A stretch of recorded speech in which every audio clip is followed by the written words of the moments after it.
হরে কৃষ্ণ। সকল বৈষ্ণবের চরণে আমার প্রণাম। ধন্যবাদ জয়েন করার জন্য আমাদের এই সাপ্তাহিক শ্রীমদ্ ভাগবতম ক্লাসে। আমরা শ্রীমদ্ ভাগবতমের প্রথম স্কন্ধের 16 নম্বর অধ্যায় শেষ করেছিলাম। আজকে আমরা 17 থেকে শুরু করব। তো শুরুতে জয় রাধা মাধব মঙ্গলাচরণ দিয়ে শুরু করছি। জয় রাধা মাধব কুঞ্জ বিহারী, জয় রাধা মাধব কুঞ্জ বিহারী, জয় গোপীজন বল্লভ গিরিবরধারী, জয় গোপীজন বল্লভ গিরিবরধারী, যশোদানন্দন ব্রজজন রঞ্জন, যশোদানন্দন ব্রজজন রঞ্জন, যমুনা তীরা বনচারী, যমুনা তীরা বনচারী, জয় রাধা মাধব কুঞ্জ বিহারী, জয় রাধা মাধব কুঞ্জ বিহারী, হরে কৃষ্ণ কৃষ্ণ কৃষ্ণ কৃষ্ণ হরে হরে, হরে রাম রাম রাম রাম হরে হরে, হরে কৃষ্ণ কৃষ্ণ কৃষ্ণ কৃষ্ণ হরে হরে, হরে রাম রাম রাম রাম হরে হরে, জয় প্রভুপাদা প্রভুপাদা প্রভুপাদা, জয় প্রভুপাদা, জয় জয় প্রভুপাদ প্রভুপাদ প্রভুপাদ, জয় জয় প্রভুপাদ, নিতাই গৌরা হরি বল হরি বল হরি বল, নিতাই গৌরা হরি বল, নিতাই গৌরা হরি বল হরি বল হরি বল, নিতাই গৌরা হরি বল। ওম অজ্ঞানতিমিরন্দাস্য জ্ঞানাঞ্জন শলাকায় চক্ষুর্মিলিতং येन তস্मै শ্রী গুরুবে নমঃ। শ্রী চৈতন্য মনোভীষ্টাং স্থাপিতং যেন ভূতলে স্বয়ং রূপ কদা মह्यं দদাতি স্বপদান্তিকং বন্দেহং শ্রীগুরু শ্রীযুতপদকমলং শ্রীগুরুণ বৈষ্ণবাংশ্চ শ্রীরূপং সাগ্রজাতং সহগণ রঘুনাথান্বিতং তং সজীবং সাদ্বৈতং সাবধূতং পরিজনসহিতং কৃষ্ণ চৈতন্য দেবং শ্রী রাধা কৃষ্ণ পাদান সহগণ ললিতা শ্রী বিশাখান্বিতাংশ্চ। হে কৃষ্ণ করুণা সিন্ধু দীনবন্ধু জগৎপতে গোপেশ গোপিকা কান্ত রাধাকান্ত নমস্তুতে। তপ্ত কাঞ্চন গৌরাঙ্গী শ্রী রাধে বৃন্দাবনেশ্বরী বৃষভানুসুতে দেবী প্রণমামি হরিপ্রিয়ে। বাঞ্ছাকল্পতরুভ্যশ্চ কৃপা সিন্ধুভ্যেব চ পতিতানাং পাবনেভ্যো বৈষ্ণবেভ্যো নমো নমঃ। নমোয়ং বিষ্ণুপাদায় কৃষ্ণপ্রস্থায় ভূতলে শ্রীমতে ভক্তিবেদান্ত স্বামিনীতি নামিনে নমস্তে সারস্বতী দেবে গৌরবাণী প্রচারিণে নির্বিশেষ শূন্যবাদী পাশ্চাত্য দেশতারিণে। জয় শ্রীকৃষ্ণ চৈতন্য প্রভু নিত্যানন্দ শ্রী অদ্বৈত গদাধর শ্রীবাসাদি গৌর ভক্তবৃন্দ। হরে কৃষ্ণ কৃষ্ণ কৃষ্ণ হরে হরে, হরে রাম রাম রাম হরে হরে। নারায়ণং নমস্কৃত্যং নরং চৈব নরোত্তমং দেবীং সরস্বতীং ব্যাসং ততো জয়মুদীরয়েৎ। শ্রীমন্তং স কথা কৃষ্ণ পুণ্যশ্রবণ কীর্তন হরিদান্তস্থ হি অভদ্রাণি বিধুনতি সুরিসদাম নষ্টপ্রায়েষু অভদ্রেষু নিত্যং ভাগবত সেবয়া ভগবতীর উত্তম শ্লোকে ভক্তির ভবতি নৈষ্ঠিকী।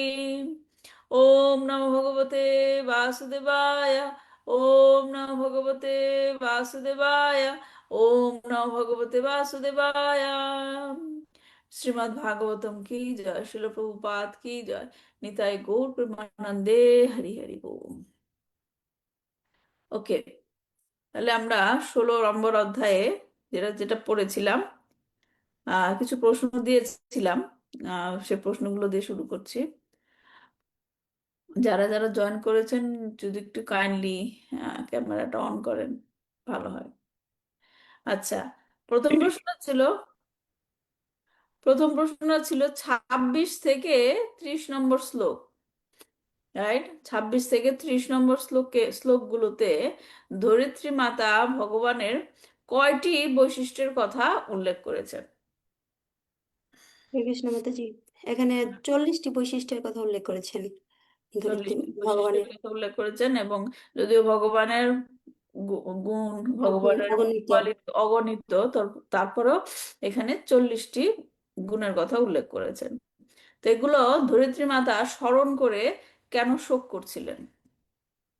তিনি সুখ করছেন কারণ ভগবানের অনুপস্থিতিতে ভগবানের সেই গুণগুলো প্রকাশ পাবে না, এবং ভগবানের ভক্তদের মধ্যে সেই গুণগুলো প্রকাশ পাবে না, সেই চিন্তা করে হুম। তিনি সুখ করছেন। হ্যাঁ, যে এখন সে গুণগুলো তো প্রকাশই পাবে না, ভক্তরাও, মানে, কারণ যেহেতু সবাই, জীব হচ্ছে কি ভগবানের, জীব হচ্ছে কি ভগবানের কি অংশ, রাইট?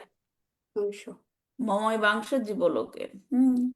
তো এখন ধরিত্রী মাতা সেটাই চিন্তা করছে যে যদি ভগবান না থাকে, সে গুণগুলো প্রকাশ পাবে না, এবং জীবের মধ্যেও সে গুণগুলো প্রকাশ পাবে না। হ্যাঁ। তারপর 2 নম্বর প্রশ্ন ছিল, 31 নম্বর শ্লোকে ধরিত্রী মাতা কাদের জন্য শোক করছিলেন? 31 নম্বর শ্লোকে। হরে কৃষ্ণ মাতাজি, ধর্মরাজ, ধরিত্রী মাতা ধর্মরাজ এবং ধরিত্রী মাতা নিজের, সকল দেবতা, ঋষি, পিতৃলোকবাসী, ভগবত ভক্তজন এবং মানব সমাজের বর্ণ আশ্রম প্রথার অনুসরণকারী সকলের অবস্থার কথা বিবেচনা করে শোক করছেন। বেসিক্যালি, কারণ বেসিক্যালি সবার কথা চিন্তা করে সে উম, শোক করছেন কেন করছিলেন? কারণ কলির উপস্থিতিতে তারা সেই তাদের যোগ্য সম্মান পাবে না। যোগ্য কি? কলির অনুপস্থিতিতে যে যাদের সেই যোগ্যতা অনুযায়ী তারা সেই সম্মানটা পাবে না। হুম। যেমন যেমন পিতৃলোকবাসী, তাদের জন্য কেন শোক করছে? পিতৃলোকবাসীদের জন্য কেন শোক করছে? উম, পিতৃলোকবাসীরা পিতৃলোকে স্থান পাবে না। পিতৃলোকবাসীরা, যাদের তাদের জন্য শোক করছে যে পিতৃলোকবাসী, পিতৃলোকে যারা আছে, হ্যাঁ, তাদের তো ওই জায়গা থেকেও বের হতে হবে, রাইট? হুম তো হুম। সেটা কিভাবে হয়? তার বংশধরেরা কি করে তাদের জন্য আহ, তর্পণ করে।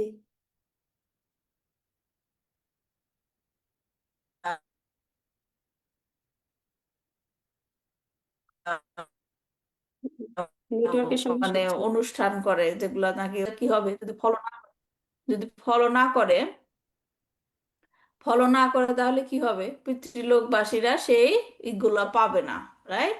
না পেলে তাদের মুক্তির উপায়টা মুক্তি বন্ধ পেবে না। হয়ে যাবে, এর জন্য তাদের জন্য ও, পর 32 এবং 33 নম্বর শ্লোকে, 33 এবং 33 নম্বর শ্লোকে ধরিত্রী মাতা কিসের কথা মনে করে বিলাপ করছেন, কেন করছেন?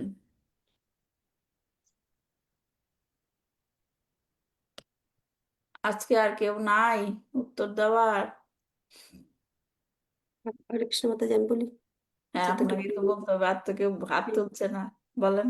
হ্যাঁ, 32 এবং 33 নম্বর শ্লোকগুলোতে ধরিত্রী মাতা ভগবানের শ্রীচরণের বিভিন্ন চিহ্নে অঙ্কিত থাকে এবং ধরিত্রী মাতা ভগবানের শ্রীচরণের স্পর্শের দ্বারা অলঙ্কিত হয়েছেন, এবং সেই সৌন্দর্য ত্রিলোকের সৌন্দর্যকেও হার মানায়। ধরিত্রী মাতা বলেছেন, মনে হয় আমি সেই সৌন্দর্যে গর্ববোধ করেছিলাম, তাই তিনি আমার সেই গর্ব ভাঙার জন্য আমাকে ছেড়ে চলে গেছেন, তাই তিনি শোক করছেন।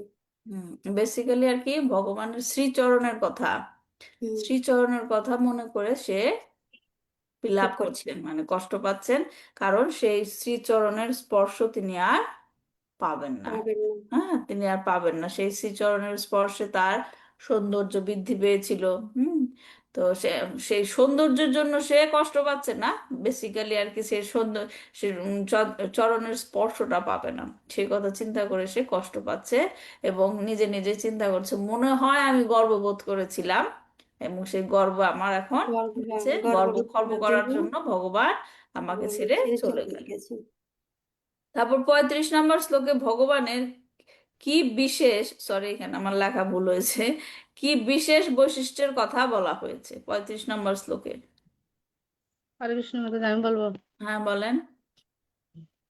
35 নম্বর শ্লোকে ভগবান বিশেষ বৈশিষ্ট্যের কথা বলা হয়েছে, যে তার প্রেয়সীরা যখন অভিমান করতেন তখন ভগবান তার কোমলপূর্ণ হাসি, মধুর ভাষায় মাধ্যমে রাগ ভাঙাতেন। হরে হুম। কৃষ্ণ। আরেকটা জিনিস মিস করলেন, তার কি সুন্দর দৃষ্টি। কথা, হ্যাঁ, প্রেমপূর্ণ দৃষ্টি। দৃষ্টি, হ্যাঁ দৃষ্টি, তারপর তার হাসি এবং তার সুন্দর সম্ভাষণ, কথার মাধ্যম দিয়ে তিনি কি তার প্রেয়সীদের রাগ ভাঙাতেন, এটা তার সুন্দর সুন্দর কিছু বৈশিষ্ট্যের কথা উল্লেখ করেছেন।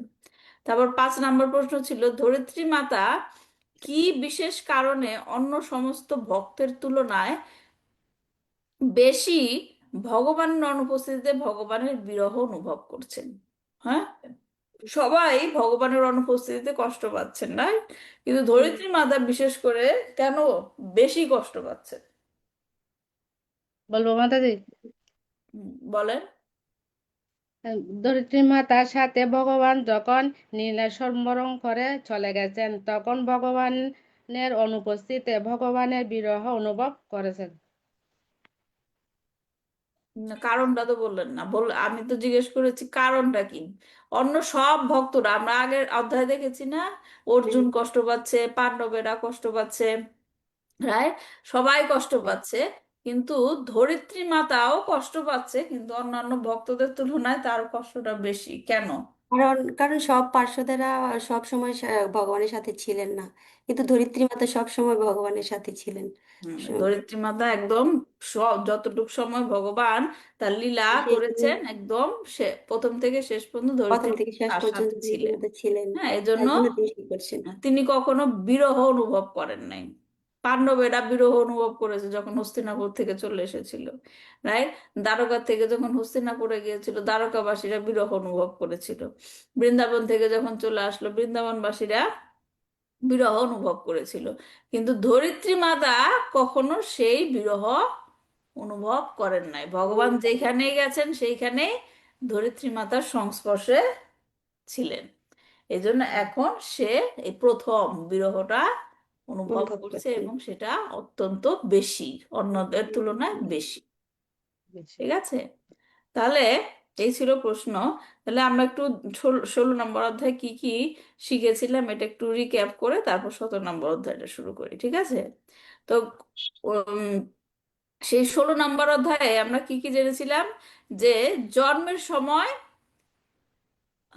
সরি, হ্যাঁ, জন্মের সময় কি হয়েছিল, জন্মের সময় দক্ষ জ্যোতিষীরা মহারাজ পরীক্ষিতের যে সমস্ত মহৎ যে সমস্ত মহৎ গুণের কথা ভবিষ্যৎবাণী করেছিলেন, কি হচ্ছে সে অনুযায়ী ব্রাহ্মণদের নির্দেশনায় তিনি রাজ্য শাসন করেছিলেন। যে তার জন্ম হওয়ার পর সেখানে যে সমস্ত জ্যোতিষীরা উপস্থিত ছিলেন, তারা তাকে নিয়ে ভবিষ্যৎবাণী করেছিলেন, রাইট, এবং পরবর্তীতে দেখা গেছে সেগুলোই সত্য হয়েছে, এবং সে ব্রাহ্মণদের নির্দেশনায় রাজ্য শাসন করেছিলেন। এবং তার গার্হস্থ্য জীবনের কথাও বলা হয়েছে এই অধ্যায়, যে তিনি উত্তরার কন্যা ইরাবতীকে বিবাহ করেছিলেন, এবং মহারাজ জন্মেজয় সহ তার 4 পুত্র ছিল। এবং তিনি পরবর্তীতে কৃপাচার্যকে গুরু রূপে বরণ করে অশ্বমেধ যজ্ঞ করেছিলেন। হ্যাঁ, এবং সেখানে প্রচুর দান দক্ষিণা দেওয়া হয়েছিল, এবং দেবতারা পর্যন্ত সেখানে কি সশরীরে উপস্থিত ছিলেন। হ্যাঁ, এবং আমরা তখন পড়েছিলাম, রাইট, যমরাজ যমরাজ এসেছিলেন, হ্যাঁ, সেই কথাগুলো আমরা পড়েছিলাম। তারপরে দেখা গেছে এই অধ্যায় ছিল যে বীর পরীক্ষিত একবার কলিকে, যিনি রাজার বেশধারী শূদ্র, হ্যাঁ, রাজার বেশধারী একজন শূদ্র ছিলেন, তিনি একটা বৃষ এবং গাভীকে পায়ে আঘাত করছিলেন বলে তাকে দণ্ড প্রদান করেছিলেন।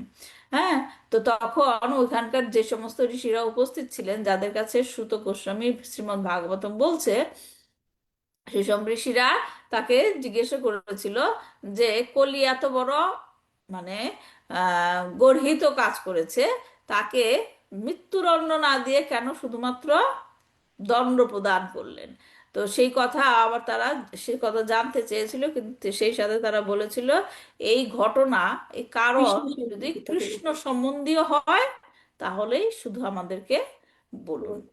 হ্যাঁ, তারপর এর মাধ্যম দিয়ে আমরা কি দেখি, ভগবত ভক্তের গুণাবলী প্রকাশ পায়, যারা সর্বদা ভগবানের শ্রীপাদপদ্মের মধু আস্বাদন করতেই চায়, অন্য কোনো কিছুতে তাদের কোনো আগ্রহ নেই।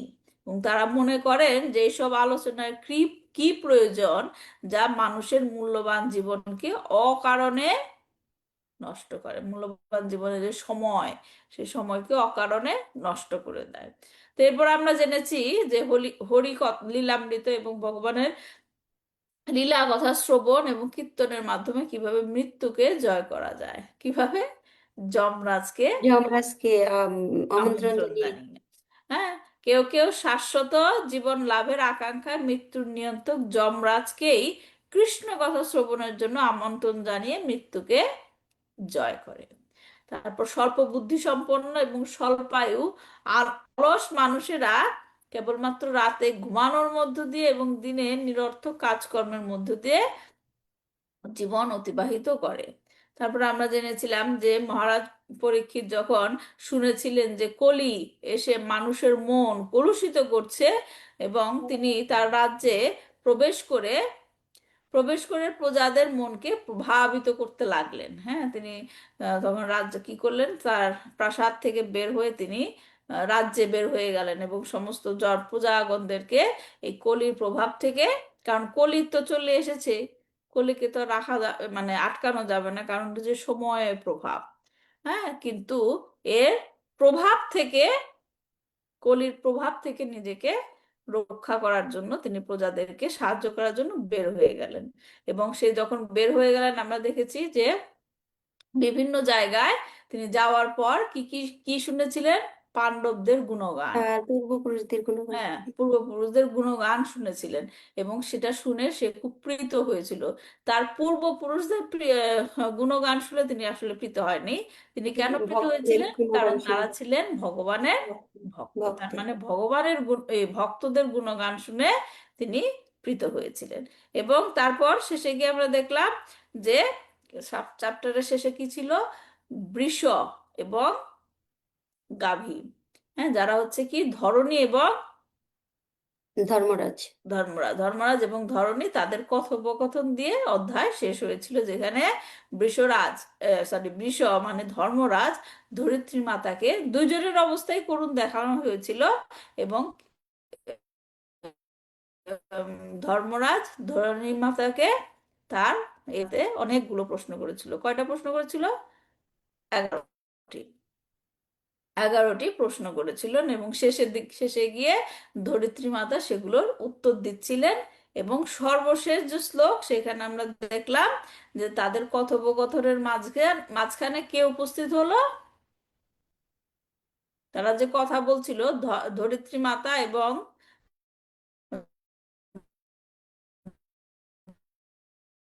সরস্বতী নদী উপস্থিত হলো। কে উপস্থিত হলেন? পরীক্ষিত মহারাজ। পরীক্ষিত মহারাজ। ও। পরীক্ষিত মহারাজ সেখানে উপস্থিত হলেন। তো এখন দেখা যাবে পরীক্ষিত মহারাজ সেখানে উপস্থিত হওয়ার পরে কি ঘটলো, সেটাই আমরা আজকে জানবো 17 নম্বর অধ্যায়। ঠিক আছে।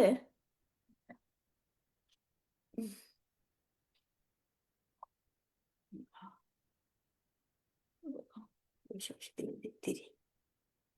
ওকে, দেখা যাচ্ছে। তো সপ্তদশ অধ্যায় শুরু করছি। সপ্তদশ অধ্যায়ে হচ্ছে কি, কলির দণ্ড এবং কলিদর পুরস্কার। পুরস্কার। হ্যাঁ, কলির দণ্ডও পেল, হ্যাঁ কলি দণ্ডও পেল এবং পুরস্কারও পেল। হ্যাঁ, যেখানে সুত গোস্বামী বলছেন যে কিভাবে পরীক্ষিত মহারাজ কলির প্রতি ব্যবস্থা নেবেন। তো আসুন শুরু করি। শ্লোক নাম্বার 1। সুত উবাচ তত্র গো মিথুনং রাজা হন্যমানমনাথবৎ দ্বন্দ্ব হস্তং চ বৃষলং দদৃশে নৃপলাঞ্ছনম। শিল প্রভুপাদের অনুবাদ করছি। শিল প্রভুপাদ কি জয়। সুত গোস্বামী বললেন, সেখানে উপস্থিত হয়ে মহারাজ পরীক্ষিত দেখলেন যে এক শূদ্র রাজবেশ ধারণ করে একটি দণ্ডের দ্বারা অনাথ বৎ একটি গাভীকে ও বৃষকে প্রহার করছেন। লাস্টের অধ্যায়ে দেখলাম পরীক্ষিত মহারাজ সেখানে উপস্থিত হয়েছেন এবং এখানে দেখা যাচ্ছে যে সেখানে উপস্থিত হয়ে তিনি কি দেখলেন, যে এক শূদ্র রাজবেশ ধারণ করে দণ্ডের দ্বারা গাভী এবং বৃষকে প্রহার করছেন। হ্যাঁ, তো এখানে যে প্রথম লাইনটাতে বলা হয়েছে কি, তত্রা গো মিথুনাম রাজা। তখন রাজা সেখানে দেখতে পেলেন একটি বৃষ এবং গাভীকে হান্না মানাম অনাথাবাদ। হান্না মানা অনাথাবাদ মানে নির্যাতিত এবং অনাথের মতো অবস্থায় দেখতে পেলেন সেই বৃষ এবং গাভীকে। দণ্ডা হাস্তাম চা বৃষালাম, এবং দণ্ড হস্তে একজন শূদ্রকেও দেখতে পেলেন। দণ্ড হস্তে একজন শূদ্রকেও দেখতে পেলেন। সে কে ছিল? দাদৃশে নৃপা লাঞ্ছানাম। লাঞ্ছানাম মানে কি? বেশ ধরেছে। হুম, বেশ ধরেছে। সেই যে নাকি দণ্ড দিয়ে প্রহার করছিল সে এক রাজবেশধারী, রাজার মতো পোশাক পরেছে। হ্যাঁ, তো আমরা এখানে দেখতে পাচ্ছি যে মহারাজ পরীক্ষিত সেখানে উপস্থিত ছিলেন তখন একজনকে দেখতে পেলেন যিনি রাজ পোশাকে সজ্জিত। চিন্তা করে দেখুন, যখন নাকি পরীক্ষিত মহারাজ সেখানে উপস্থিত হলেন, তিনি যখন দেখলেন একজন রাজ পোশাক পরিহিত একজন লোক, হ্যাঁ, তিনি কি কাউকে যদি আপনি দেখেন রাজার পোশাক পরে দাঁড়িয়ে আছে, আপনি কি তাকে রাজা ডাকবেন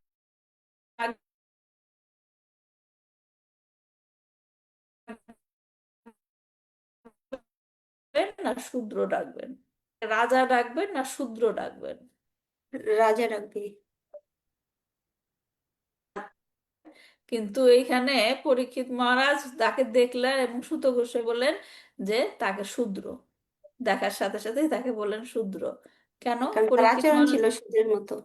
হ্যাঁ, তার আচরণ ছিল শূদ্রের মতো। হ্যাঁ, তার পোশাক দেখে তার পরিচয় বের করা হয়নি, তার আচার আচরণ। এখান থেকে আমাদের শিক্ষণীয়, রাইট?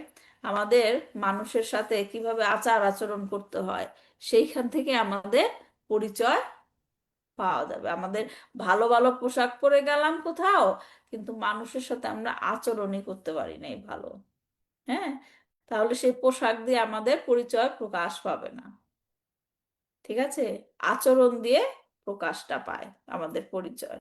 হ্যাঁ, তাকে তার বেশ রাজার মতো, কিন্তু তার আচরণ ছিল শূদ্রের মতো। শূদ্রের মতো, তাই তাকে ডাকা হচ্ছে রাজবেশধারী শূদ্র। শূদ্র। এখান থেকে আমাদের শিক্ষণীয় কি, যে আমাদের পরিচয় প্রকাশ পায় আচার আচরণে, মনোভাব, স্বভাব কর্মে, পোশাকে নয়।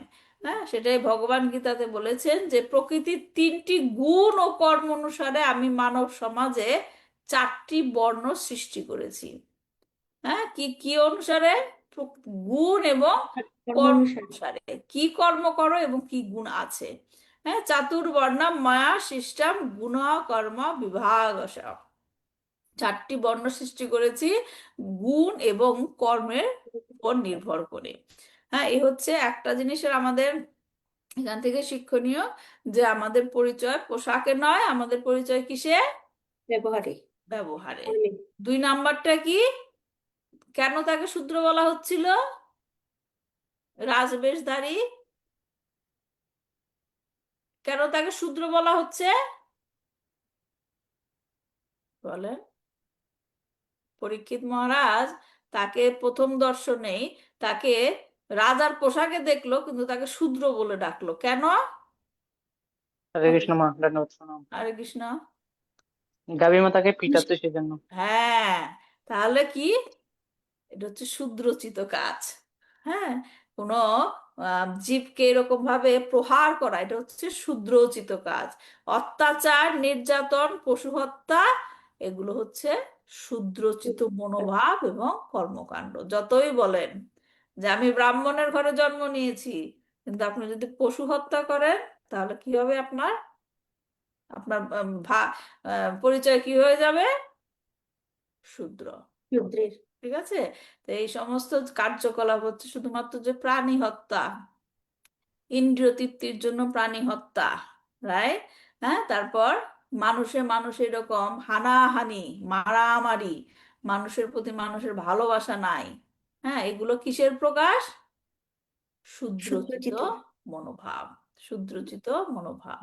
হ্যাঁ, যতই টাইটেলে থাকুক, আমার এই টাইটেল, এই টাইটেল, আমার এত বড় সার্টিফিকেট আছে, হ্যাঁ, আমি বিদ্যান পিএইচডি ডিগ্রি আছে, কিন্তু ব্যবহার কি করছেন, আচার আচরণ, সেটার উপর পরিচয় প্রকাশ পায়। হ্যাঁ, তো এখানে আমরা দেখতে পাচ্ছি যে এখানে যে প্রথম 3-4টা শ্লোক যেগুলো বলা হবে, সেগুলো হচ্ছে সবই কলিতে, কলির লক্ষণ। কলিতে কি কি লক্ষণ প্রকাশিত হবে সেগুলো দেখা যাচ্ছে। তাহলে এখানে দেখা যাচ্ছে যে পোশাকের পরিচয়েই মানুষ পরিচিত হবে। হ্যাঁ, সে শূদ্রের মতো কাজ করছে, কিন্তু বলছে আমি রাজা, রাইট? এখানে মানুষ এখন কলিযুগে এটাই হয়ে গেছে প্রথা, রাইট? পোশাক দেখেই মানুষ মানুষকে কি করে? আদর আপ্যায়ন। হ্যাঁ, আদর আপ্যায়ন করে। এবং এই শ্লোকের মাধ্যমে এটাই ইঙ্গিত দেওয়া হচ্ছে যে কলিতে এগুলোই হবে, পোশাকের উপর নির্ভর করে মানুষের পরিচয় প্রকাশ পাবে। হ্যাঁ, পোশাকের আড়ালে ঢেকে শূদ্রদের দ্বারা দেশ রাজ্য পরিচালিত হবে। হ্যাঁ, এবং অব্রাহ্মণেরা, অব্রাহ্মণেরা মানে যাদের মধ্যে কোনো ব্রাহ্মণোচিত মনোভাব নেই, তারাই কি করবে? শিক্ষাদানের জন্য শিক্ষকের আসনে বসবে। মানে ভগবানের সৃষ্ট যে বর্ণাশ্রম পদ্ধতি, সেগুলো এই কলিযুগে ধীরে ধীরে নষ্ট হয়ে যাবে। ক্ষত্রিয়দের আসন শূদ্রদের দ্বারা পূর্ণ হওয়ায় পশুরা সমাজে অরক্ষিত হয়ে পড়েছে। হ্যাঁ, দেশের প্রধান বা দেশের নেতারা, ফ্যামিলির মেম্বারের যে যাকে নাকি ফলো করবে সবাই, তারাই যদি কি করে ধর্ম পালন করবে, রাইট? তো এটাই হচ্ছে কলিযুগে এগুলাই প্রকাশ পাবে। হ্যাঁ, শূদ্রদের দ্বারা রাজ্য বা দেশ শাসন হবে এবং তাদের দ্বারা অবাধে কি হবে? পশু হত্যা হবে। দেখছেন যে মনে হচ্ছে আমরা একটা ঘটনা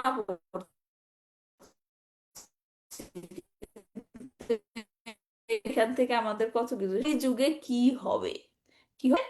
সে শূদ্রের মতো কাজ করে, এবং কি হবে? সে শূদ্রচিত মনোভাব সবার মধ্যে কি হবে? ছেয়ে যাবে, অবাধে পশু হত্যা হবে। আমি শিল প্রপাত তাৎপর্য পড়ি। কলিযুগের প্রধান লক্ষণ হচ্ছে নিম্নবর্ণের শূদ্ররা, অর্থাৎ ব্রাহ্মণোচিত সংস্কার এবং পারমার্থিক শিক্ষা দীক্ষা বিহীন মানুষেরা রাজা বা প্রশাসকের বেশ ধারণ করবে। বুঝতে পারছেন? শূদ্ররা অর্থাৎ ব্রাহ্মণোচিত সংস্কার এবং পারমার্থিক শিক্ষা দীক্ষা বিহীন মানুষেরা, যাদের কোনো কোয়ালিটি নাই, তাদের কোনো কোয়ালিটি নাই, তারাই কি হবে? রাজা বা প্রশাসকের বেশ ধারণ করবে। এবং ওই সমস্ত অক্ষত্রিয় শাসনকর্তাদের মুখ্য কাজই হবে নিরীহ পশুদের, বিশেষ করে গাভী এবং বৃষদের হত্যা করা। যদিও এখানে গাভী এবং বৃষদের কথা বলা হয়েছে, এখন তো আমরা দেখছি মানুষের উপরে নির্যাতন হচ্ছে, রাইট? মানুষের উপরও নির্যাতন হচ্ছে, মানুষ আর মানুষ নাই। মানুষের কর্মকাণ্ড দেখলে এখন বুঝতেই কষ্ট হয় যেটা কি মানুষের কাজ না পশুর কাজ, হয় না? এখন আমরা অহরহ দেখছি এখন মানুষের কাজ, মানে বিশ্বাসই হয় না মানুষ এইরকম কাজ করতে পারে কি করে। পশুদের এখন অনেক সময় এইরকমও চিন্তা হয় যে পশুদের মধ্যে অনেক সময় আমরা দেখি তাদের ইউনিটি, কিন্তু মানুষের মধ্যে আর দেখি না, মানুষের মধ্যে আর সেই ভালোবাসাটা দেখি না। তো কলিযুগের এইরকম অবস্থা হয়ে গেছে। বিশ্ব আর গাভীদের রক্ষা করা যাদের কাজ, সেই যথার্থ বৈশ্যেরা মালিক হলেও আর তারা তাদের রক্ষা করবে না। হ্যাঁ, দেখেন, ভগবান বলেছিল বৈশ্যের কাজ কি? গাভীদের রক্ষা করা, গো রক্ষা, রাইট? এখন সেই বৈশ্যেরাই কি করছে? বৈশ্যরা মানে কি? বিজনেসম্যান যারা থাকে, হুম, রাইট? এখন তারাই কি করছে? বিজনেসের গাভীদের জন্য মানে বিক্রি পশু করছে হত্যা করছে। বিজনেসের জন্য পশু হত্যা করছে, যাদের নাকি কাজ। হ্যাঁ। তো ভগবত গীতায় বলা হয়েছে যে বৈশ্যদের কর্তব্য হচ্ছে কৃষি, গোরক্ষা এবং বাণিজ্য। কলিযুগে অধঃপতিত বৈশ্যেরা, ব্যবসায়ীরা গাভীদের কসাই খাটাতে পাঠিয়ে দিতে থাকে। হুম।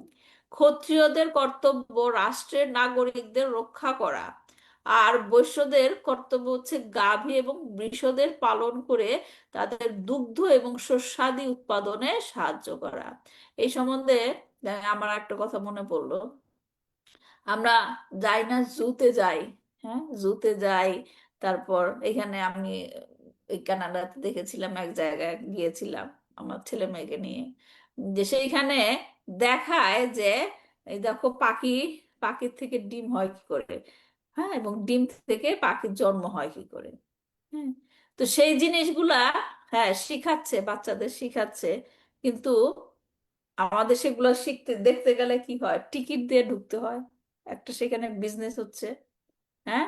তাহলে সেগুলা কি? বিজনেস করার জন্য সেই পশুদেরকে, তাদের যে প্রাকৃতিক প্রাকৃতিক একটা রাইট আছে প্রকৃতিতে বাস করা, সেখান থেকে তাদেরকে বঞ্চিত করছে, তাদেরকে আটকিয়ে রাখছে। হুম, হ্যাঁ। কষ্ট হয় না দেখলে? যে কষ্ট হয় না? তারা যেরকম ভাবে থাকার কথা, কিন্তু তাদেরকে বিজনেসের জন্য সেখানে আটকিয়ে রাখা হচ্ছে। আটকিয়ে রাখা হচ্ছে। এবং অনেক সময় তাদের ইচ্ছার বিরুদ্ধে তাদেরকে ওরকম ভাবে ট্রেন করা হয়, রাইট? কিন্তু এখন নিরীহ পশু কিছু তো বলতে পারে না, কিন্তু কষ্ট তো হচ্ছে তাদের, রাইট? কিন্তু বিজনেসের জন্য তারা সেগুলো করছে, রাইট? কিন্তু প্রকৃতপক্ষে তাদের দায়িত্ব হচ্ছে সে পশু রক্ষা করা। পশু রক্ষা করা, তাদেরকে তাদের প্রকৃতিতে তারা যেরকম ভাবে থাকতে চায় তাদেরকে সেরকম ভাবে থাকতে দেওয়া, সুরক্ষা করা।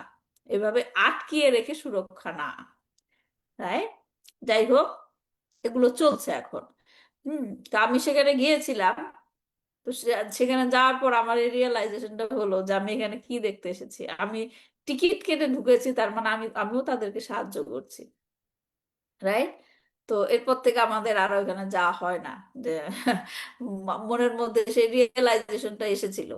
তো যাই হোক, তো এই কলিযুগে, কিন্তু কলিযুগে শূদ্র শ্রেণীর লোকেরা প্রশাসকের পদে অভিষিক্ত হয়ে রয়েছে। আর গাভী এবং বৃষেরা, অর্থাৎ মাতা এবং পিতারা, গাভী আর বৃষদের দেখেন মাতা এবং পিতা বলা হচ্ছে। হ্যাঁ, বুঝতে পারছেন তো কেন গাভী এবং বৃষকে মাতা এবং পিতা বলা হয়? কেন বলা হয় গাভী এবং বৃষকে কেন মাতা এবং পিতা ডাকা হয়? বলেন, এটা তো জানার কথা, সহজ কথা। গাভীকে কেন গাভী মাতা? গাভী গাভী দুগ্ধ দেয়, সেজন্য গাভীকে হ্যাঁ। মাতায়। আর বৃষ, পিতা কেন? বৃষ বৃষ মানে কৃষিকাজে সাহায্য করে। হ্যাঁ, তারা হচ্ছে কৃষিকাজে সাহায্য করে, আমাদের জন্য অন্ন হ্যাঁ, সংস্থান করে, এর জন্য এটা অনুসংস্থান হচ্ছে, করে। তারা পিতা। হচ্ছে আমাদের পিতার মতো। হ্যাঁ। গাভী এবং বৃষেরা, অর্থাৎ মাতা এবং পিতারা বৈশ্যদের দ্বারা সুরক্ষিত না, শুদ্ধ প্রশাসকদের দ্বারা সংগঠিত কসাইখানায় বলি হচ্ছে। এখন বলতে পারেন যে যারা নাকি বিজনেস করে তারা করছে এই কাজগুলো, কসাইখানা তাদেরকে নিয়ে যাচ্ছে, এতে রাষ্ট্রপ্রধানের কি হাত? বলতে পারি আমরা। কিন্তু রাষ্ট্রপ্রধানেরা যদি এরকম নিয়ম করে পশু হত্যা হবে না, তাহলে তো তারা করতে পারবে না। যেহেতু যারা নাকি কসাইখানায় যাচ্ছে তারা তো লাইসেন্স প্রাপ্ত, রাইট? তারা তো পারমিশন নিয়েই করছে। কিন্তু পারমিশনটাই যদি না পায় তাহলে কি তারা করতে পারবে? এবং সে পারমিশনটা পাচ্ছে কোত্থেকে? দেশের প্রধানের থেকে, রাইট? তো এজন্য সার্কেল, একজনেরটা আরেকজনের সাথে লিঙ্ক, তারা কি কি ভুল কাজ করছে, এবং এর সাথে এটাও সংযুক্ত, যারা নাকি সেই কসাইখানার থেকে মাংস কিনে খাচ্ছে, তারাও এই পাপের, কিসের, পাপের যে চক্র পাপের সেখানে অংশীদার। জড়িত, জড়িত। বলতে পারে যে আমি তো মারি নাই, আমি তো পশু মারি নাই, আমি কিনে নিয়ে এসে খেয়েছি, কিন্তু সে খেলেও সেই ইসের মধ্যে সময়। বলে না, অন্যায় যে করে আর অন্যায় যে সহে তব ঘৃণা, কি যেন বলেছিল লাস্টের লাইনটা পরকালে কি, তৃণ সমদাহে। তৃণ সমদহে, একই কথা। অন্যায় করলেও, অন্যায় সহ্য করলেও একই রকম পাপে দণ্ডিত। ঠিক আছে? তাহলে এখানে বলা হলো যে এই শ্লোকের যে, এখানে একটা লক্ষণ, এই শ্লোকে একটা লক্ষণ বলা হলো কি, যে শূদ্রদের দ্বারা রাজ্য বা দেশ শাসন হবে এবং তারা অবাধে পশু হত্যা করবে। এখন আমরা দ্বিতীয় শ্লোকে দেখি আর কি লক্ষণের কথা বলছে। বৃষং মৃণালধবনং মেহন্তমিব বিভ্রতম বেপমানং পদৈকেন সিদন্তং শূদ্র তাড়িতম। দেখেন এই শ্লোকটা সুন্দর। উম, বৃষটি, বিষের কথা বলছে, বৃষটি শ্বেত পদ্মের মতো শুভ্র বর্ণ, শূদ্রের প্রহারে সে এমনই ভয়ভীত হয়ে পড়েছিল যে মূত্র ত্যাগ করে কম্পিত হচ্ছিল এবং এক পায়ে দাঁড়িয়েছিল। হ্যাঁ, আমার মানে পড়ে খারাপ লাগছে, মানে সিচুয়েশনটা চিন্তা করে যে সে কি রকম ভয় পাচ্ছে। এক পায়ে দাঁড়িয়ে সে ভয় পাচ্ছে এবং সে মূত্র ত্যাগ করছিল। তো এখানে কি বলছে, যে কলির পরবর্তী লক্ষণটি এখানে প্রকাশ করা হয়েছে। কি লক্ষণ? শ্বেত পদ্মের মতো শুভ্র এবং নির্মল ধর্মনীতি এই যুগের অসভ্য শূদ্রদের দ্বারা আক্রান্ত হবে। হ্যাঁ, শ্বেতপদ্মের মতো শুভ্র এবং নির্মল ধর্মনীতি। হ্যাঁ, এবং সেই ধর্মনীতি কি, অসভ্য শূদ্রের দ্বারা আক্রান্ত হবে। ব্রাহ্মণ এবং ক্ষত্রিয়দের বংশধর হলেও এই এই কলিযুগে উপযুক্ত বৈদিক সংস্কৃতি এবং শিক্ষার অভাবে জনগণ শূদ্রবৎ হয়ে যাবে। সব একই কাতারে দাঁড়িয়ে যাবে, সবাই শূদ্র, সবাই শূদ্র, কারণ তাদের কোনো বৈদিক সংস্কৃতি বা শিক্ষা থাকবে না, এবং তাতে কি হবে, তারা ধর্মীয় অনুশাসনাদি অবজ্ঞা করবে। আর যারা ধর্মপরায়ণ, তারা সেই ধরনের মানুষদের ভয়ে ভীত হবে, চুপ চুপ চুপ চুপ করে না, চুপ থাক চুপ থাক, এরকম হয়ে যাবে আর কি। হ্যাঁ, ধর্মপরায়ণ মানুষেরা ভীত হয়ে যাবে। শূদ্র শ্রেণীর লোকেরা নিজেদেরকে নাস্তিক বলে ঘোষণা করবে এবং নিষ্কলুষ ধর্মরূপী বিষয়টি হত্যা করার জন্যই তারা নানা রকম মতবাদ এবং গোষ্ঠী সৃষ্টি করবে। হ্যাঁ, একে তো পশু হত্যা করে ভুল কাজ করবেই, এবং তারপর আবার কি করবে, যে পশু হত্যাই ঠিক এটাকে স্বতঃসিদ্ধ করার জন্য নানা রকমের প্রমাণ দিবে, নানা রকমের করবে। রাষ্ট্রগুলি নিজেদের ধর্মনিরপেক্ষ বা ধর্মহীন বলে ঘোষণা করবে এবং তাদের প্রতি সম্পূর্ণ উদাসীনতা দেখা যাবে। হ্যাঁ, খুব ইম্পর্টেন্ট কথা ছিল প্রভুপাদ এখানে বলেছেন, যে নিজেদেরকে ধর্মনিরপেক্ষ বলবে এবং তাতে করে কি ফল হবে, ধর্মের প্রতি উদাসীন হয়ে যাবে। ধর্মনিরপেক্ষ মানে কি, সব ধর্মকে সমানভাবে দেখা, রাইট? কিন্তু উল্টো ফল হবে, ফল হবে কি, কোনো ধর্মই আর কেউ পালন করবে না, ধর্মের প্রতি উদাসীন হয়ে যাবে। নাগরিকেরা সাধু শাস্ত্র এবং গুরুর প্রতি সম্পূর্ণরূপে শ্রদ্ধাহীন হয়ে যথেচ্ছ আচার করবে। হ্যাঁ, আমরা দেখি এখন না, সাধুদেরকে কত রকম অত্যাচার করা হয়, সাধুদেরকে আর কেউ সেরকম মূল্য দেয় না শাস্ত্র এবং গুরুর প্রতি। হ্যাঁ, এই যে গুরুদের আমরা দেখি, গুরু মহারাজরা এত কষ্ট পায়, তারা কি উম, নিজের কর্মে এগুলো ভোগ করে? গুরু মহারাজরা তারা যে কষ্ট পায়, তারা কেন, তারা ভক্তদের, তার শিষ্যদের সমস্ত কর্মকাণ্ডের ফল তারা গ্রহণ করে, এই কারণে তারা এত কষ্ট পায়। হ্যাঁ, তাহলে গুরুর প্রতি আমরা যখন ইনিশিয়েশন নেই, আমাদের কিন্তু এটা দায়িত্ব। হ্যাঁ, আমরা কোনো ভুল কাজ করলে সেটা গুরু মহারাজের উপর গিয়ে পড়বে। হ্যাঁ, কিন্তু আমরা যখন কাজ করি সেটা কি কখনো চিন্তা করি? গুরু মহারাজের কথা একদমই চিন্তা করি না। হ্যাঁ, হুম, তাহলে কি গুরুর প্রতি আমাদের শ্রদ্ধাহীন হয়ে যাচ্ছে নাম কি? অনেক সময় এরকম দেখা যায় যে সোসাইটিতে একটা পজিশন করার জন্য, আমার দেখানোর জন্য যে আমি কি ইনিশিয়েশন নিয়েছি, আমি ইনিশিয়েটেড, দীক্ষিত ভক্ত আমি বলি না, অনেকে এরকম ইসকনে দেখবেন, মন্দিরে দেখবেন অনেকে এরকম করে নিজেকে জাহির করে আমি দীক্ষিত ভক্ত। হ্যাঁ, তো সেরকম পজিশন বানানোর জন্য অনেক সময় অনেকে কি নেয়, দীক্ষা নেয়। আবার হুম, অনেক সময় অনেক আবার এরকম ভাবেও নিজেকে প্রচার করে যে আমি অমুক মহারাজের কাছ থেকে দীক্ষা নিয়েছি। হ্যাঁ, কিন্তু দীক্ষা নেওয়া মানে যে কত বড় দায়িত্ব গুরুর প্রতি। হ্যাঁ, গুরুর প্রতি যে দায়িত্ব সেটাই আমরা ভুলে যাই, এবং সেটা কি গুরু মহারাজদের কষ্ট হয়। গুরু মহারাজদের কষ্ট হয়। তারা তারা তারা তারা কিন্তু নিজের জন্য, নিজের ভুলের জন্য বা নিজের ইসের জন্য তারা কষ্ট পায় না, কারণ তারা তো ট্রান্সেন্ডেন্টাল লেভেলে আছে। তারা আবার কি ফল ভোগ করবে, রাইট? কিন্তু তারা কষ্ট পায় এই শিষ্যদের জন্য। শিষ্যরা ভুল কাজ করে এবং সেটা গিয়ে পড়ে, কারণ তারা নিয়ে নেয়, গুরু মহারাজরা নিয়ে নেয় সেই ভুলেরই ভুল। বৃষকে এক পায়ে দাঁড়িয়ে থাকার অর্থ হচ্ছে কি, ধর্ম ধীরে ধীরে লোপ পাচ্ছে। ধর্মের যেটুকুই বা অস্তিত্ব তা নানা প্রকার বাধা বিপত্তির প্রভাবে এমন ভাবে বিপর্যস্ত হবে যে কম্পমান অবস্থায় যে কোনো সময়ে পতন উন্মুখ হয়ে থাকবে। কি কি ভয়ের কথা না, যে এখানে বিশ্বকে এক পায়ে দাঁড়িয়ে থাকতে দেখছি আমরা, এবং সে কি এক পায়ে সে কাঁপছে। হ্যাঁ, এক পায়ে সে কাঁপছে। একটা বিল্ডিং এর যদি সমস্ত কিছু পড়ে যায়, শুধু একটা খুঁটির উপর দাঁড়িয়ে আছে, এবং সেই খুঁটিটাও যদি নড়তে থাকে, তাহলে কি আর ভরসা আছে কতদিনে বাড়িটা দাঁড়িয়ে থাকবে? যে কোনো সময় ভেঙে উঠতে পারে। তো সেই রকম এখানেও দেখা যাচ্ছে যে ধর্ম এক পায়ে দাঁড়িয়ে আছে এবং সেই পাটাও কি হচ্ছে, কাঁপছে। আচ্ছা, তার মানে সে ধর্ম পুরোটাই যে কখন পতন হয়ে যাবে তার কোনো ঠিক না। ভরসা নেই, রাইট? তো এখানে যে জিনিসটা আমাদের শিক্ষণীয়, যে এখানে ধর্মকে কিসের সাথে তুলনা করা হয়েছে? বৃষ, না, বিশ্ব তো বুঝলাম, বিশ্বকে কিসের সাথে তুলনা করা হয়েছে? শ্বেতপদ্মের সাথে, শ্বেতপদ্ম। শ্বেতপদ্মের সাথে। শ্বেতপদ্ম মানে কি? সাদা, সাদা রঙের পদ্ম ফুল। সাধারণ এক পদ্ম ফুল। আর সাদা রংটা কিসের প্রতীক?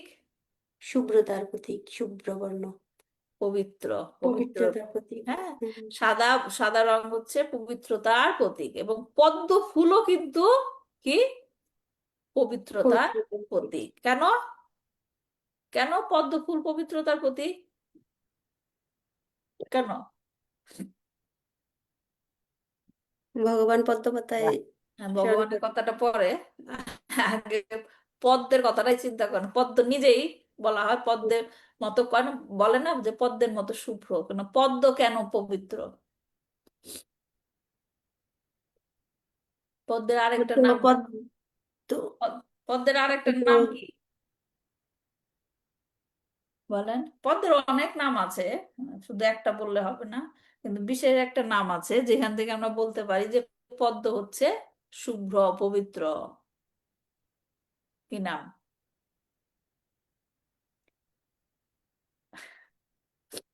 পঙ্কজ। পঙ্কজ, রাইট?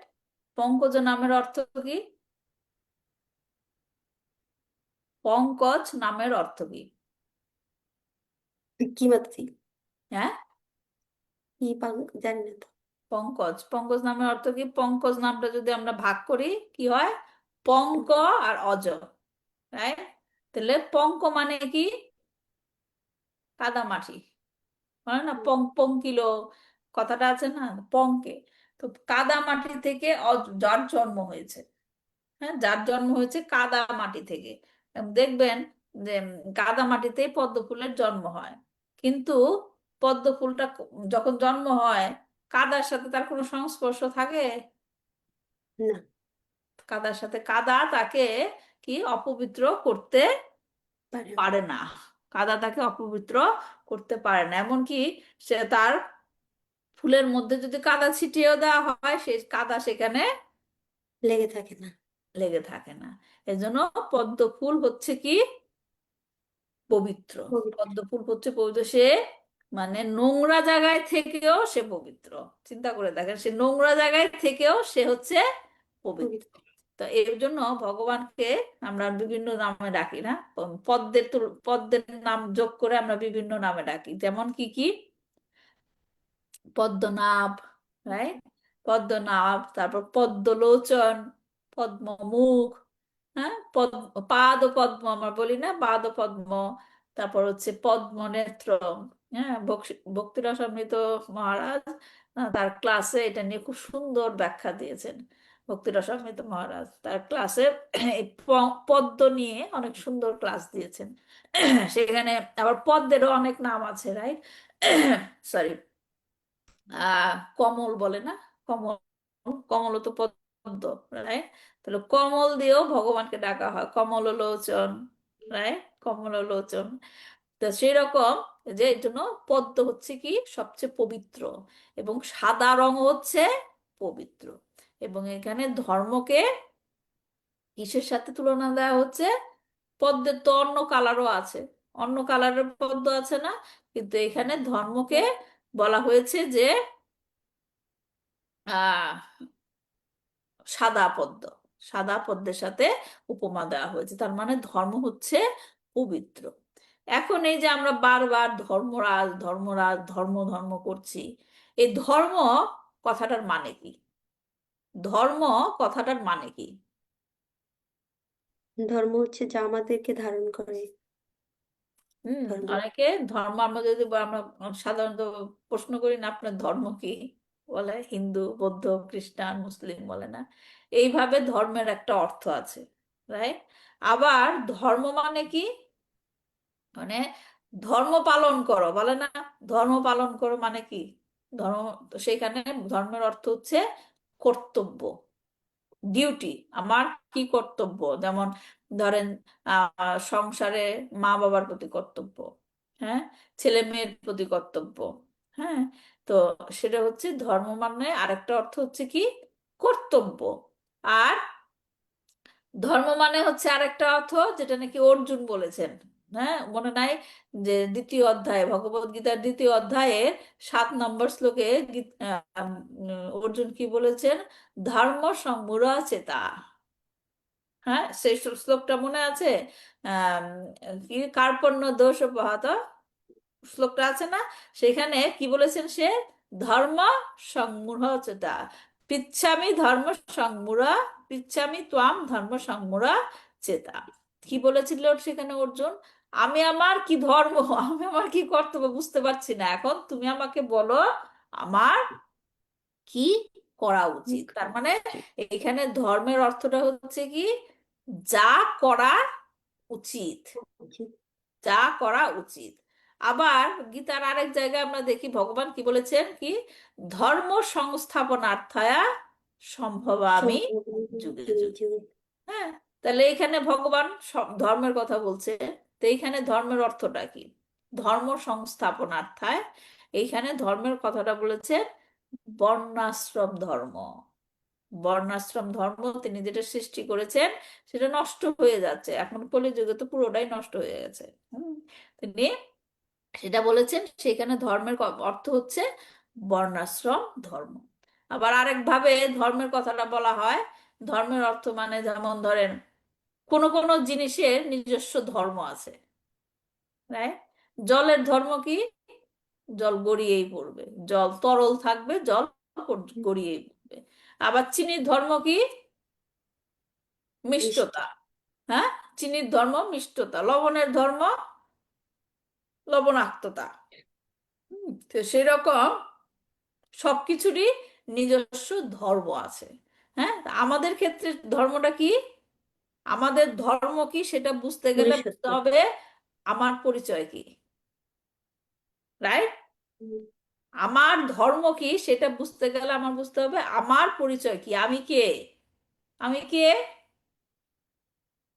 আমি হচ্ছে আত্মা। আমি হচ্ছে মানুষের। আত্মা। হ্যাঁ, আর আত্মার ধর্ম কি? বলে আত্মার ধর্ম কি?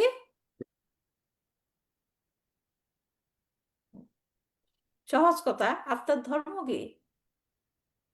আত্মা তো এটার্নাল, রাইট? শাশ্বত, হুম। চিরন্তন, রাইট? তো আত্মা সবসময় একই কাজে নিয়োজিত থাকে, তার ধর্মই এটা। কি ধর্ম? আত্মা ভগবানের অংশ, ভগবানের সেবা করার। ভগবানের সেবা করা, এটা হচ্ছে আত্মার ধর্ম। সে যেখানেই থাকুক, যেভাবেই থাকুক, তার ধর্ম হচ্ছে কি? ভগবানের সেবা সেবা করা। করা। হ্যাঁ। তো এই যে এখানে বারবার বলা হচ্ছে ধর্মের কথা, এই হচ্ছে ধর্মের মিনিং, যে আমার ডিউটি কি, হ্যাঁ, আমার ধর্ম কি, আমার কি করতে হবে। হ্যাঁ, সেগুলাই যখন নষ্ট হয়ে যায় তখনই কি হচ্ছে, যে রকম ধীরে ধীরে লোপ পাচ্ছে, তখন কি হয়, সমাজের বর্ণ আশ্রম যে ধর্মের প্রথা, সেটাও ধীরে ধীরে নষ্ট হয়ে যায়। তো বিশ্বর এখানে যে 3 পা হারিয়ে 1 পায়ে থাকার কথা বলা হচ্ছে, এটা হচ্ছে সমাজের যে বর্ণাশ্রম ধর্ম, বর্ণাশ্রম যে ধর্মের পদ্ধতি, সেটা ধীরে ধীরে নষ্ট হয়ে যাচ্ছে, এবং আত্মার যে ধর্ম, সেটা কি, মানে লেয়ার বাই লেয়ার আত্মা এত ঢাকা পড়ে গেছে যে তার নিজের ধর্মটাই বিলুপ্ত হয়ে যাচ্ছে, ধীরে ধীরে অবনতির দিকে যাচ্ছে। তো এটাই হচ্ছে যে ধর্মের অবনতি, ধর্মের অবনতি হচ্ছে, এবং কলিযুগে এটা প্রকটভাবে দেখা যাচ্ছে। ঠিক আছে? তাহলে আমরা কলির বিভিন্ন রকমের লক্ষণ দেখতে পাচ্ছি, এবং পরবর্তী শ্লোকে সুত গোস্বামী আরেকটি লক্ষণের কথা বলবেন। তো আজকে আমরা এই পর্যন্তই রাখি, নেক্সট উইকে আমরা নেক্সট শ্লোকটা পড়বো। তো যারা যারা ভজনটা শুনতে চান, ভজনের অর্থ শুনতে চান, জুমে থাকেন, আমরা আবার ফিরে আসবো। আজকের ক্লাসের উপর কারো কোনো প্রশ্ন আছে? আমরা সহজ জিনিসই বুঝেছি, আজকের ক্লাসে কোনো কমপ্লেক্স কিছু ছিল না, রাইট? কলির কলির যে লক্ষণ, সেগুলো প্রকাশ কিভাবে পাচ্ছে সেটাই। তো ভালো থাকবেন সবাই, দেখা হবে আবার।